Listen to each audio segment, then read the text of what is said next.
अस्सलाम नमस्ते सत श्री अकाल। उम्मीद करता हूँ फिट होंगे, बेहतरीन होंगे, अपनी लाइफ अच्छे से एंजॉय करोगे। हम तीनों की तरह देवों के देव महादेव एपिसोड है जी 328 और पार्ट 1 है। लाइक शेयर सब्सक्राइब कर दें। स्ट्रेट चलते हैं वीडियो की तरफ। मेरा नाम है मलिक सकलानी पालर, मेरे साथ हैं Rana Mohammad Ali, Mohammad Sameer Khokhar. So guys let's start.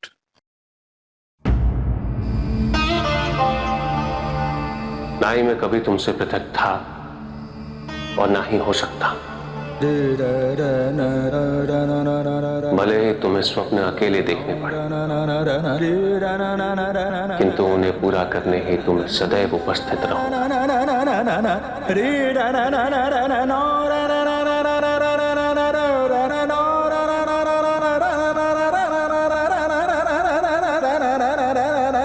ओम नमः शिवाय।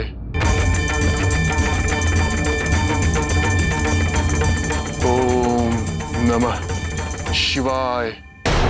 ओम नमः शिवाय। ओम नमः शिवाय।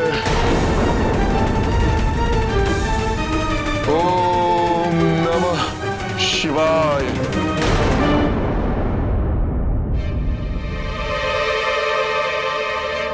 मुझे जाना होगा पर मेरे लिए अपने भक्त भीम को रोकना अति आवश्यक है।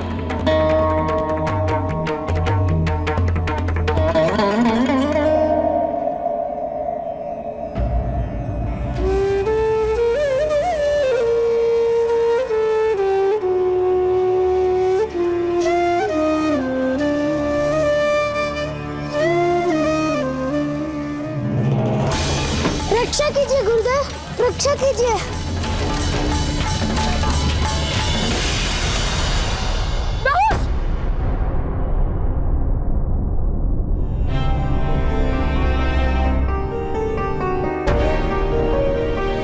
ये कैसा स्वप्न था? नहुष ऋषि वशिष्ठ के साथ थे, उनके आश्रम में।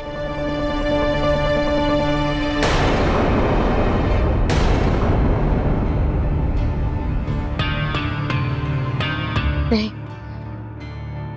विवाह के पूर्व माँ या पिताजी से नहुष के विषय पर बात करना शोभा नहीं देगा।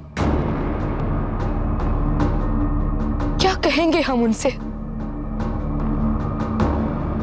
किंतु इस स्वप्न ने हमें भयभीत कर दिया है। एक बार आश्रम चलकर देख लेते हैं, तो मन भी शांत हो जाएगा। हम शीघ्र ही लौट आएंगे।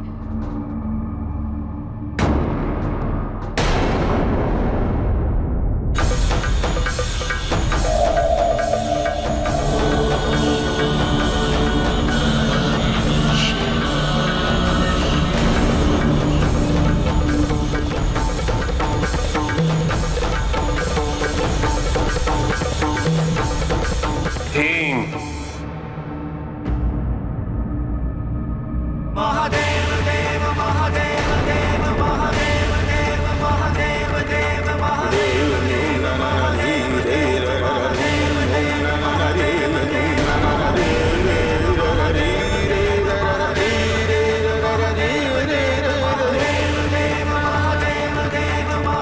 प्रभु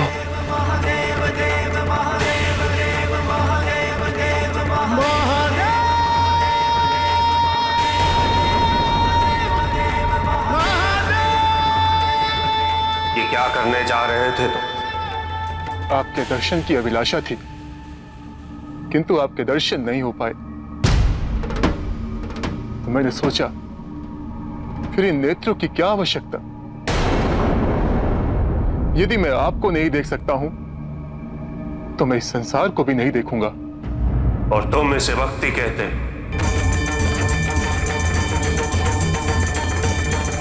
ये भक्ति नहीं, अपने आराध्य को विवश करने का प्रयास है,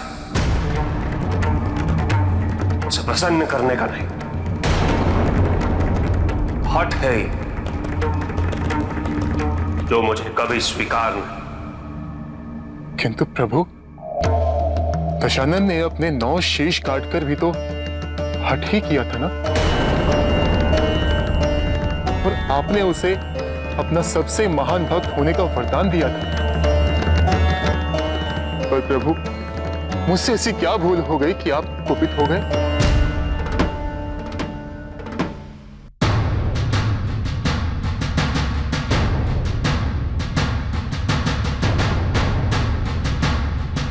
स्वप्न में तो यही आश्रम दिखा था। इसका तात्पर्य यही है कि राजकुमार नहुष भी यही।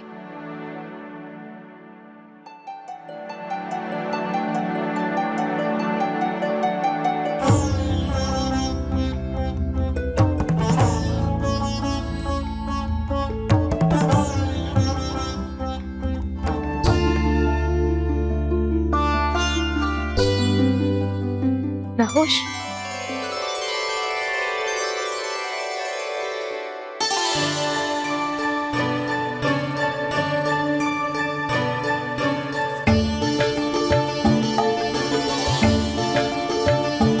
अशोक सुंदरी,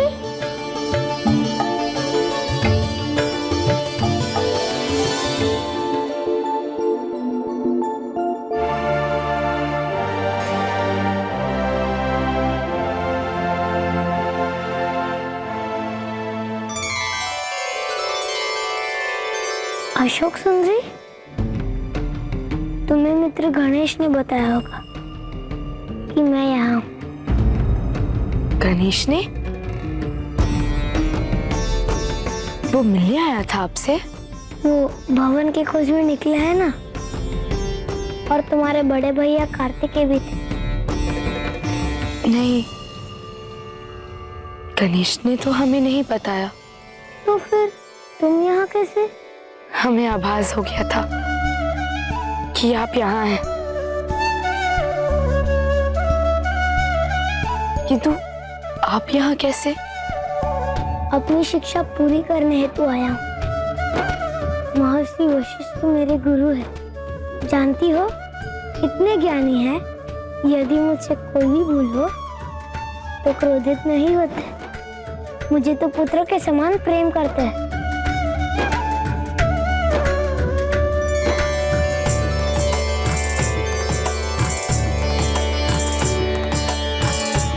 सुंदर है ना? मैंने स्वयं ही बनाए। देखो,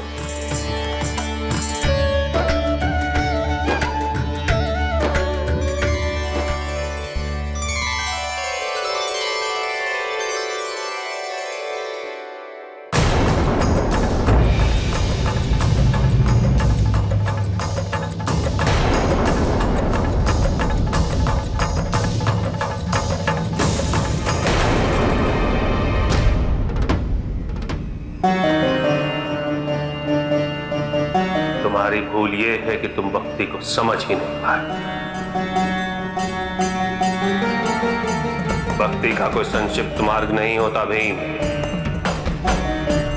मैंने दशानंद को दर्शन केवल इसलिए नहीं दी कि उसने अपने 9 शीर्ष मुझे अर्पित किए थे, अपितु इसलिए क्योंकि उसकी भक्ति का योग पूरा हो चुका था। मुझसे पहले उसने कई वर्षों तक ब्रह्मदेव की तपस्या की थी, इसलिए उसे रोकना और उसे वरदान देना अनिवार्य था। एक दशानंद का उदाहरण लेकर तुम ऐसा करने जा रहे थे। कल कुछ और व्यक्ति तुमसे प्रेरित होकर तुम्हारी भक्ति की परिभाषा का अनुसरण करेंगे और धीरे धीरे समस्त संसार में सभी भक्ति का मूल अर्थ भूल जाएंगे। ये उचित नहीं। यह शरीर तुम्हें ईश्वर ने दिया है, क्या अधिकार है तुम्हें इसे क्षति पहुंचाने का? मैंने कभी भी अपने भक्तों को ऐसे कष्ट उठाने हेतु प्रेरित नहीं किया। मैं तो केवल एक बेलपत्र पे भी खींचा चला था। मेरी श्रद्धा सच्ची होनी चाहिए। मेरे भक्तों को यह समझना चाहिए कि मैं उनको दर्शन उनकी इच्छा अनुसार नहीं अपितु उनकी आवश्यकता अनुसार देता। इस प्रकार हट का प्रयोग करके यदि मुझे दर्शन देने हेतु विवश करोगे तो मैं कभी प्रसन्न नहीं होऊंगा।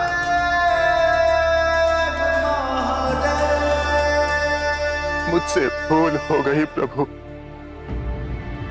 मेरी इच्छा थी कि शीघ्र ही आपके दर्शन पा सकूं। देव देव महादेव शिव। वो इच्छा इतनी प्रबल हो गई कि वही मेरी आवश्यकता बन गई।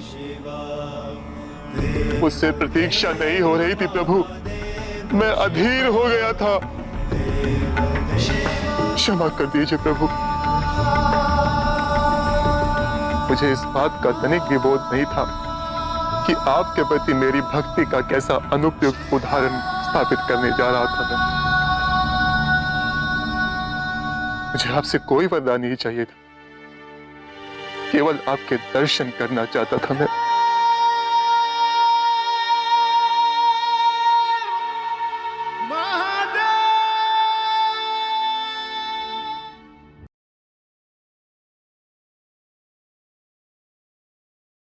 जी फाइनली जो है माता पार्वती जी और शिव जी जो है वो आपस में वार्तालाप चल रही थी अभी इसी शीशे में और इसी चीज में कि यार मतलब जो कुछ हुआ है और जो हो रहा है माता पार्वती जी को लगता है कि गलत हो रहा है और उनको सपोर्ट नहीं की जा रही, उनका साथ नहीं दिया जा रहा। शिव जी यही कह रहे थे कि कोई भी काम होगा तो मैं सबसे आगे होऊंगा, मैं वो उस काम में शामिल होऊंगा और वो जो है मतलब तुम्हारे लिए वो माता पार्वती जी को कह रहे हैं, उनको एक भरोसा दे रहे हैं उस ताल्लुक का, उस रिश्ते का। लेकिन यह है कि माता पार्वती जी जो है अभी बातचीत चल ही रही थी कि एक जो भक्त है शिव जी का, वो शिव जी को पुकार रहा था और उसने हाथ में एक तीर पकड़ा हुआ था और वो अपनी मेरे ख्याल में आंख निकालने लगा था और नज़दीक लेके जा रहा था और बार बार नाम पुकार रहा था। ये सिचुएशन जब भी ऐसी सिचुएशन होती है माता पार्वती जी और शिव जी जो है ऐसी वार्तालाप कर रहे होते हैं, मुश्किल में होते हैं, मतलब उनकी ज़िंदगी के मसाइल चल रहे होते हैं, कुछ ना कुछ ऐसा होता है, उसी टाइम पे कोई ना कोई भक्त जो है वो उनको पुकारता है शिव जी को और वो अगेन उन्होंने कहा मुझे जाना पड़ेगा और जो है भक्त जो है कोई भक्त वो मुश्किल में है और वो चले गए वहाँ से। माता पार्वती जी को अगेन बुरा लगा, उनके एक्सप्रेशन उनको लगा कि मेरा मुकाम जो है वो नहीं है, क्योंकि जिस तरह रो रही थी अगेन उसी सिलसिले में थी अभी वो उस चीज़ में नहीं आई थी, खुश नहीं हुई थी और सैटिस्फाइड नहीं हुई थी उनके जवाबात से जो शिव जी ने दिया था। शिव जी वहाँ पे प्रकट हुए हैं और उस जो वो भक्त है उसको रोका है और जैसे रोका है बिल्कुल उसने आँख के नज़दीक तीर ले गया था और उसने अपनी आँख निकाल लेनी थी और जैसे उसे देखा है प्रणाम किया है, लेकिन शिव जी गुस्से में थे इस चीज़ को देखकर, ये सारा मामला देखकर कि तुम ये क्या करने लगे थे? और उन्होंने कहा कि मैं जो है भक्त हूँ आपका और आपको चाहता हूँ और आपको देखना चाहता था, दीदार करना चाहता था और ये क्या नाम है उसका दशानंद जो है उसने भी किया और मतलब उसी को देखकर उन्होंने उस भक्त ने भीम जो है उसने ये हरकत की और शिव जी उसे समझा रहे हैं कि ब्रह्मा जी की भी तपस्या उसने की थी और बड़े वर्षों से कर रहा था। उसके बाद मेरी और वो जिस तरह की स्थिति बन गई थी उस टाइम पे हमने भी देखा कि जो है जिस तरह का माहौल बन गया था पूरी सृष्टि का, तो वो ज़रूरी था उनके लिए। उनकी भक्ति पूरी हो चुकी थी शिव जी कह रहे हैं, तो वो मेरे ख़्याल में उनका टाइम था कि मैं मेरा जो है वहाँ पे आना उनको जो है साक्षात जो है सामना करना जो है वो ज़रूरी था। और वो उन्होंने किया। वो उनको बता रहे हैं भीम को कि तुमने जो बेवकूफ़ी की है वो गलत किया है और इस तरह तो और जो है भक्त है मेरे वो तुम्हें देखा-देखी जो है इस तरह की हरकतें करेंगे। ये एक अच्छा शुगन नहीं है, मतलब अच्छी चीज़ नहीं है। वो समझा रहे हैं उसे कि ये नहीं कर, तो वो अपनी जो है कह लें कि थोड़ा सेंटिमेंटल हो गया है कि मतलब मैं आपको देखना चाहता था, किस तरह देखता? मेरी आँखें जो हैं किसी काम की नहीं थी अगर मैं ये आपको देख ना पाता, आपका दीदार ना कर पाता। तो शिव जी ने उसे समझाने की कोशिश की है थोड़ा बहुत जो है, लेकिन ऑन अदर हैंड जो है क्या नाम है अशोक सुंदरी जो है हमें सीन दिखाई दिया कि आश्रम जो है ऋषि क्या नाम है वशिष्ठ। वशिष्ठ जो है, तो वो जो है उनके आश्रम को आग लगी हुई है और वो जो है हमने देखा, हमने कहा मतलब असुर जो है वहाँ पे पहुँच के उन्होंने हमला भी कर दिया। लेकिन वो एकदम से उठी हैं और उनका ख्वाब था और उनको एक विजुअल जो है वो दिखाई दिया ख्वाब में, एक इशारा जो है कि नाखुश जो है वहाँ पे हैं और वो ऋषि जी के साथ मतलब वो डर के मारे उनको जो है लिपट गए हैं, क्योंकि आग लगी हुई है और वो मुश्किल में है और ये एकदम से उठी हैं और कह रही हैं कि अब मुझे जाना चाहिए, अगर जाऊँगी तो उससे पहले कह रही थी चर्चा करूँगी माता-पिता से। तो फिर कह रही हैं कि मेरा ये चर्चा करना जो है इस चीज़ के ऊपर बनता नहीं है उनसे, और वो उस लज्जा और शर्म की वजह से, तो ये करना जो है ये नहीं चाहिए और मुझे खुद जाना चाहिए। तो वो खुद जो है वहाँ पे पहुँच गई। हमारा आइडिया ये था कि वो गणेश और कार्तिकेय जो हैं, वो वहाँ से जा रहे हैं, हो सकता है उन्हें असुर दिखाई दें और वो वापस आएँ या उन्हें कोई काम जो है या कोई बात रह गई हो और उन्हें बताने के लिए वापस मुड़ें। क्योंकि सिचुएशन जो है असुरों की वो सँभाली नहीं जाएगी किसी से। ख़ैर, अशोक सुंदरी जो है वहाँ पे पहुँच गई हैं और फाइनली उन्होंने पहुँच के जो है अ, उनको देखा और वो पढ़ाई-लिखाई में और उसमें मसरूफ़ थे और कुछ लिख रहे थे और उसी में उनको आवाज़ दी, उन्होंने पहचान लिया। दोनों की मुलाकात बाहर हो रही थी और मुलाकात करते-करते बातचीत जो है वो एक-दूसरे के साथ कि तुम यहाँ पे कैसे हो? तो उन्होंने कहा कि नाहुश ने कहा कि तुम्हें कार्तिकेय जो है सॉरी क्या नाम है इनका? गणेश। अशोक अशोक सुंदरी ने कहा कि गणेश जी ने मतलब भैया ने आपको जो है बताया होगा और इस ये सिलसिला चल रहा था। वार्तालाप उनकी हो रही थी कि किस तरह पता चला यहाँ पे। तो अशोक सुंदरी को तो वो ख़्याल आया था, वो ख़्याल बताना नहीं चाहती थी, वो ख्वाब जो है कि मतलब जहाँ पे आग लगी हुई थी, हमला हुआ। उसी दौरान पीछे जो है असुर जो है उनकी टोली नज़र आई और वो इन दोनों को घूर रहे हैं, अभी उनके टारगेट में हैं ये दोनों। अभी वार्तालाप चल रही है, वो जो कलम उन्होंने बनाई है क्या नाम है नाखुश ने, तो वो उन्होंने कहा कि मैंने खुद बनाई है, ये देखो। अभी वो एक मोमेंट चल रहा है उनके दरमियान, लेकिन उनको पता नहीं है कि पीछे जो है वो दुश्मन जो है वो खड़े हैं। तो ये सिचुएशन अब कैसे होगी? उधर शिव जी जो हैं वहाँ पे हैं उस जो है क्या नाम है भीम के पास, तो वो उसको समझाने में लगे हुए हैं। माता पार्वती जी जो हैं वो अपने उसमें हैं कि मेरा परिवार जो है वो जा रहा है और मेरे पति जो हैं शिव जी, उनसे उनकी चल रही है। तो सब जो हैं वो इधर-उधर उलझे हुए हैं। अब अभी तक जो है गणेश जी और कार्तिकेय जो हैं, उनका पता नहीं चला कि वो यहाँ से जो है वो चले गए हैं या यहीं पे हैं।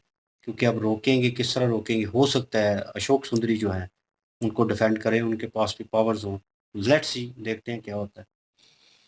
बिल्कुल जी, यही बात है। यहाँ पे अशोक सुंदरी जो हैं वो काफ़ी ज़्यादा चिंतित है इन चीज़ों को लेकर, क्योंकि जो उन्होंने सपना देखा था उस सपने को मद्देनज़र रखते हुए उन्हें लगा कि जो नाहुश हैं उन्हें किसी किस्म का कोई खतरा है और वो अपने माता-पिता से बात नहीं करना चाहती थी, तो वो उस आश्रम में पहुँची हैं, नाहुश जो हैं उनसे मिली हैं और नाहुश को लग रहा था कि गणेश जी जो हैं उन्होंने इनको बताया है। तो उन्होंने कहा गणेश जी ने बताया? उन्होंने कहा कि क्या वो यहाँ पे आए थे? तो नाहुश उनको बता रही हैं जी कि वो एक भवन की तलाश में है, एक ऐसा भवन जो संसार में अलग दिखता हो, तो वो यहाँ पे भी आए थे, भवन का नक्शा देखने के लिए, तो उस माध्यम से उनसे मुलाकात हुई। अब यहाँ पे कार्तिकेय कुमार और गणेश जी और माता-पिता जो हैं, इन सबको नहीं पता कि अशोक सुंदरी जो हैं, वो उनको किस किस्म का खतरा जो है वो लाहक है और किस किस्म की वो फ़िक्र में है। उन्होंने यही सोचा कि अभी विवाह नहीं हुआ तो अभी उन इस विषय में बात करना उनसे ठीक नहीं है। इसलिए वो अपने दिल को मुत्मिन करने के लिए और अपनी उस चिंता को दूर करने के लिए खुद ही ऋषि जो हैं, उनके आश्रम में पहुँच गई हैं और नाहुश जो हैं, वहाँ पे बिल्कुल सुरक्षित है। उन्होंने यकीन दहानी करवाई है कि ऋषि वशिष्ठ जो हैं उनका बड़ा ख़्याल रखते हैं और उनको पुत्र के समान समझते हैं, तो इसलिए उन्हें किसी किस्म की कोई चिंता करने की ज़रूरत नहीं है। वो अशोक सुंदरी इन चीज़ों को देखकर खुश तो हो रही हैं, लेकिन असुर जो है, वो हमला करने का प्लान भी बना चुके हैं। बिल्कुल जी। और मुझे लगता है यहाँ पे अब ज़ाहिर है वो हमला करेंगे और यहाँ पे अशोक सुंदरी भी हैं और अब मेरे ख़्याल में शिव जी को पता चलेगा, या शिव जी आएँगे अब मेरे ख़्याल में, या माता पार्वती आ जाएगी यहाँ पे इनको बचाने के लिए। तो होना यही है क्योंकि उनको बास हो जाएगा कि उनकी पुत्री जो है वो खतरे में है, तो वो आ जाएँगे। तो दूसरी साइड पे जो है वो भीम को समझा रहे हैं कि इस तरह नहीं करना चाहिए, इस तरह तो सारे ही जो है वो ये काम करना शुरू कर देंगे, इस तरह तो मुझे मजबूर किया मतलब एक किस्म का यहाँ पे आने पे, तो ये भक्ति नहीं है, तो ये तरीक़ाकार भी नहीं है ये भक्ति का। तो वो समझा रहे थे उनको और अभी आगे देखते हैं जी, अभी ये असुर कैसे हमला करते हैं। बिल्कुल जी, नेक्स्ट पार्ट पे चलते हैं। लाइक शेयर सब्सक्राइब कर दीजिएगा। इंशाल्लाह मिलते हैं नेक्स्ट वीडियो में। अपना ख्याल रखिएगा, दुआ में याद रखिएगा। तब तक के लिए अल्लाह हाफिज, पीस।